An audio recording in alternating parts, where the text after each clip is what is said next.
Russell Crowe and Ridley Scott collaborated on A Good Year after Gladiator's success, seeking a change of pace. The romantic comedy film, based on Peter Mayle's novel, allowed both actors to explore lighter roles. Despite being a box office flop, A Good Year positively impacted their careers and personal lives. After their blockbuster success with the Oscar-winning 2000 historical epic Gladiator, everyone assumed that Russell Crowe and Ridley Scott would continue their working relationship with a second Gladiator film, either a prequel or fantasy-based sequel or another blockbuster project. However, while they discussed ideas for Gladiator 2, the duo surprised everyone by instead deciding to reunite with the romantic comedy film A Good Year, in which Crowe stars as Max Skinner, a failed London banker who inherits his eccentric uncle's vineyard in the Provence region of southeastern France, where Max spent much of his childhood. Unsurprisingly, Max falls in love with one of the locals, played by Marion Cotillard.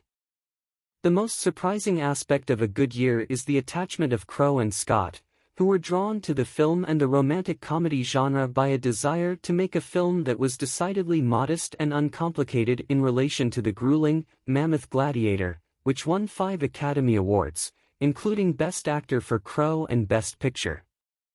While A Good Year was dismissed by critics and ignored by audiences at the time of its release, the relaxing pace and tone had a revitalizing effect on Crowe and Scott and their otherwise successful working relationship, in which the now virtually forgotten A Good Year represents a charming, pleasant diversion, like the scenic, tourist-themed romantic comedy films Eat, Pray, Love, Forgetting Sarah Marshall, and Under the Tuscan Sun.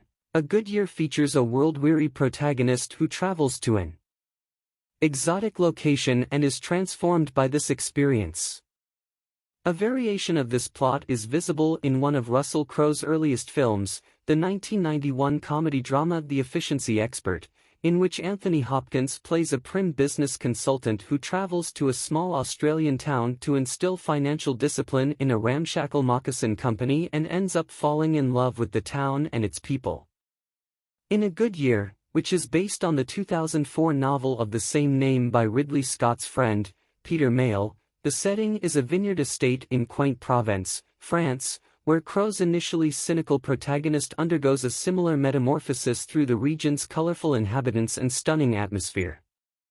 While Crowe and Scott were drawn to the romantic comedy genre because it represented a stark departure from the intensity of Gladiator, A Good Year was also a vanity project for Scott, a noted wine connoisseur who owned a house in Provence for 15 years.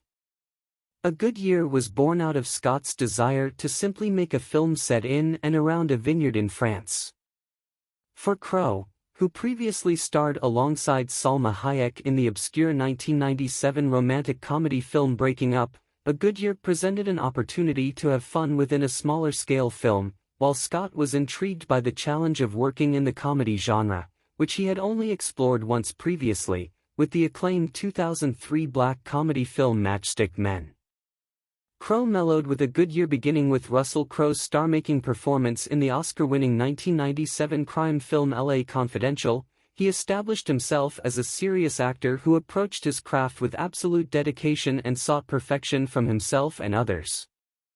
However, while this approach resulted in many excellent dramatic performances, his persistent seriousness became somewhat overbearing to audiences and critics over time. His jovial, subdued performance in A Good Year heralded an era in which he, while still being a formidable dramatic actor, started to lighten up. The past decade has seen the now 60-year-old Crowe transition from leading roles in prestigious studio films to leading roles in smaller-scale movies and supporting roles in major films. His comedic sensibilities have become increasingly visible. This is especially evident with his recent foray into the horror genre, with his deliciously tongue-in-cheek performances in The Exorcism and The Pope's Exorcist. With these performances and others, Crowe has shown that while he still takes his work seriously, he hasn't lost his sense of humor. A Good Year was a welcome box office flop, while A Good Year, which grossed less than $8 million against a production cost of $35 million, became one of the biggest flops of 2006 and easily remains the least commercially successful of Russell Crowe and Ridley Scott's 5 collaborations. The film nonetheless had a positive effect on their careers and lives, in terms of cementing their relationship and simply bringing them happiness. Given that their last collaboration came in 2010, with the release of Robin Hood, and the fact that they didn't reunite for Scott's upcoming Gladiator sequel, Gladiator 2, the core themes of A Good Year, in terms of friendship and living life to the fullest, seem especially poignant now, as Crowe and the now 86-year-old Scott navigate, to varying degrees, the third-act stage of their historic careers. Moreover, while the predictable, sappy A Good Year proves that neither Crowe nor Scott possesses a natural flair for the romantic comedy genre, the film highlights their willingness to expand their creative horizons by venturing far outside their comfort zones. A Good Year is available to rent on Prime Video and Apple TV.